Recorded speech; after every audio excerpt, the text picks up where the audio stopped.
What's up, good people? Welcome to a primary source walkthrough. My apologies for bringing this up a little late this week. It has been the week full of long meetings, so I had to wait until today to get this done. Tried to do it yesterday, actually, but I ran out of printer paper, and it's really hard to do these walkthroughs when you don't have printer paper. If you're watching outside of El Paso, you might know that we got some lockdown pearls going on, and yesterday was something else. Today is also something else. But anyway, let's talk about another government policy. Let's talk about Andrew Jackson's speech of the Removal Act of 1830. And so what we'll do is we'll set the stage, we'll dive into the document, and we'll go there. So, the first thing that we need to note is that Andrew Jackson, President of the United States, has a reputation, or had a reputation since he's very much dead now, for being a quote-unquote Indian fighter, which means that he, during his military career, he went really kind of out of his way to pursue a aggressive, near genocidal, many people would call it genocidal, campaign against Native Americans. And as president, he continues that, though to a less direct extent. So what I mean by that is not that he's not pursuing these anti-native policies. What he's doing is he's using the law to make it happen. He's not the one on the back of his horse actually doing the fighting, though I think he wishes that he could be. Andrew Jackson, as President of the United States, has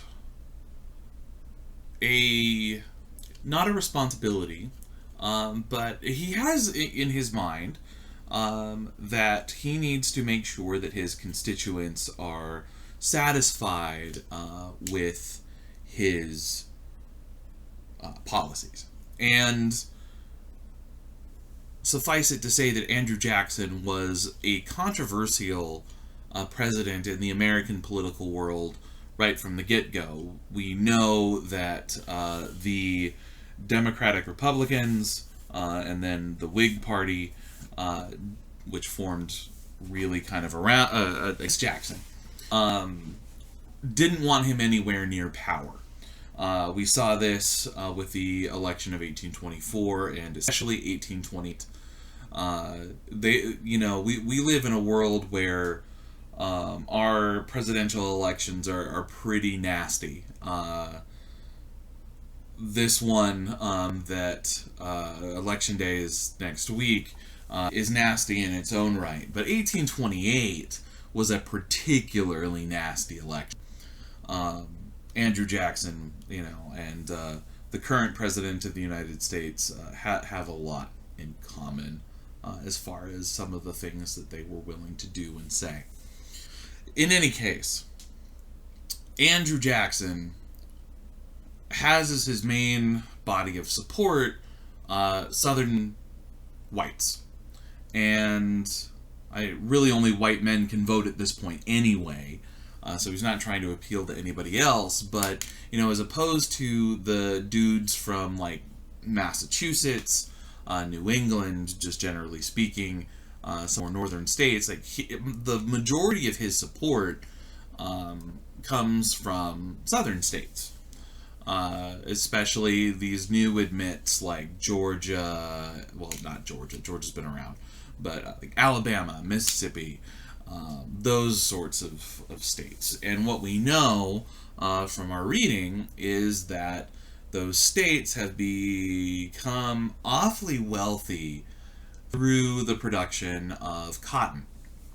And the cotton kings, because it's not the small farmer, the small yeoman farmer who's really buying up all these lands, it's these really rich plantation owners who are buying up all of these lands. And there needs to be, they want more land. The problem for them, the quote-unquote problem for them, is that there are Native Americans all over the South. They've been there for forever, especially relative to the Americans who are there. This is their ancestral lands, and there's a good amount of hostility between the Native Americans who are on these lands and the white men who are trying to take these lands in order to grow cotton. So Andrew Jackson already does not like Native Americans. He hates them. I think it would be fair to say. And so he knows they can't vote. They're not even citizens. At least at this point. That's going to happen later. Way later. He knows he needs to win these Southern oligarchs, these aristocrats, for the majority of his power base. And, when you've got politics like this, typically what we see happen is that even white people who will not benefit from these policies think that they will. So Andrew Jackson here is talking about, remove land to make way for the white people. And, small Joe Jack farmer from Alabama, he's probably not going to benefit from this because the super rich Cotton King plantation owners are going to sweep in there and they're going to buy up all that land. But the hope of that is motivating. I'm one of these people who could possibly benefit, and the Native Americans are in my way, or I've come up against them in violence or whatever. These are people who are voting for Andrew Jackson as well. So in the 1830s, Andrew Jackson moves to remove Native Americans from these lands so that more fertile ground can be opened for cotton production. That's the ultimate goal here. So he gives a speech in December of 1830 to the Congress about this law. And this is part of his, it's a little early for us, but this is essentially a State of the Union address. When you have the annual message to Congress, that's typically what it is. Usually we get the State of the Union address in January, sometimes February, but here it's happening in December. And as a part of that, he is making the case for this. It will pass. It will be challenged. The Supreme Court will actually side with the Cherokee Nation, who is grieving against this law, and then Andrew Jackson pursues it anyway, because he's Andrew Jackson. In any case, let's dive in and see some of the rhetoric that he's using. He opens by saying, well, look, this is just what we've been doing for years. Okay? We've done this for 30 years. That's what he says right here. And we've gotten a couple of the tribes, namely the Choctaw and the Chickasaw, if I remember it on the next page. Yep. They've already agreed to move. Well, now we got to worry about these other ones. And why are we doing this? Well, he says, look, the pecuniary advantages which it promised to the government are the least of its recommendations. So what he's saying there is that money doesn't really matter. At least that's what he's saying. I don't believe him for a minute, but that's what he's saying. And he's saying, look, yes, this will be good for the government. Yes, it'll be good for the United States in general. But the biggest reason is that, quote, it puts an end to all possible danger of collision between the authority of the general and state governments on account of the Indians. But what he's saying is, he's like, look, right now, Native American tribes are in conflict with our state and federal governments. If we just remove them, then they're not going to be a problem anymore. It also, he continues, he says, this is going to solve the problem for Mississippi, it's going to solve the problem for western Alabama, and as a result, it will enable those states to advance rapidly in population, wealth, power. So, what he's doing is he's saying, let's get all of the natives out of there, and then we can fill that space with Americans. And in 1830, that specifically means white Americans. Okay, we want Americans in here so that they can gain wealth and will make the southern states more powerful. Not only that, he says it might actually convince the natives that gradually, under the guidance of the government, that they will no longer practice their native traditions and become a part of the civilized, quote-unquote, and Christian community. Bro. Racist AF. Savage habits is what he calls it. I mean, he's saying, if we turn them into white people, then, everything will be good. I mean, it's right there in the text. So, he goes on and he talks a little bit about, their relationship, government, and, how, maybe it really isn't in our opinion, or it should be in our right to express opinions about what to do or what not, but we as a government really don't have the ability to control them, so we need to push them beyond the boundaries of pretty much anything, or the nation. And think about where we're talking about moving them. He doesn't say it explicitly, but read the textbook. He wants to move them to Oklahoma. That's not what we call Oklahoma now. He wants to move them to Indian Territory, as it was called then. That's not a part of the United States at that point.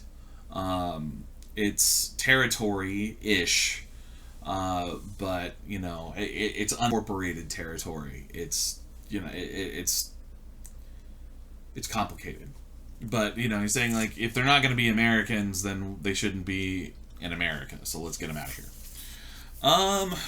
He goes on. He talks about those who have already moved. That's kind of what he's talking about in this paragraph. And he says, look, we gave them a good amount of money to compensate them. That's what he means by a liberal sum in consideration of their removal and a comfortable subsistence on arrival at their new homes. Like, we're taking care of them. Bro, like, I don't know if you've ever been to Oklahoma or if you've been to Mississippi and southern Alabama, but one's really acclimatized for agriculture and the other isn't. And I think you know which one is the better piece of land for agriculture subsistence. Anyway. So, he talks about how, people are a little bit emotional about Native Americans, and, he says, humanity has often wept at the fate of the aborigines of these countries, and blah, blah, blah, blah, blah. And he's like, yeah, it's a sad story. But he says, but you know what would be even better? What would be true charity? Would be like, look, this is a dying people. Let's get out of here, and so this new civilization, our civilization, can come in. Like, he is really okay with the genocide of these people here. And he makes case down at the bottom of the paragraph when he says, good man would prefer a country covered with forests and ranged by a few thousand savages to our extensive republic studded with cities, towns, and prosperous farms embellished with all the improvements which art can devise or industry execute, occupied by more than 12 million happy people, and filled with all the blessings of liberty, civilization, and religion. Like, Who wouldn't prefer white culture over Indian culture, is what he's saying. Like, just let's get rid of these people and make room for real people, is what he's saying. Yeah, it's pretty freaking racist. Then he goes on and he gets into some really shady stuff here. And he's saying, like, look, we had to leave our homes too. He says, doubtless it will be painful to leave the graves of their fathers, but what they more than our ancestors did, or than our children are now doing. Like, we left our lands and we left, our children are sacrificing and blah, blah, blah. Won't somebody please consider the white people? That's what he's saying. In any case, he goes on and he says, like, if we were offered this opportunity to move to the West, we would gladly take it. We don't understand what they're complaining about.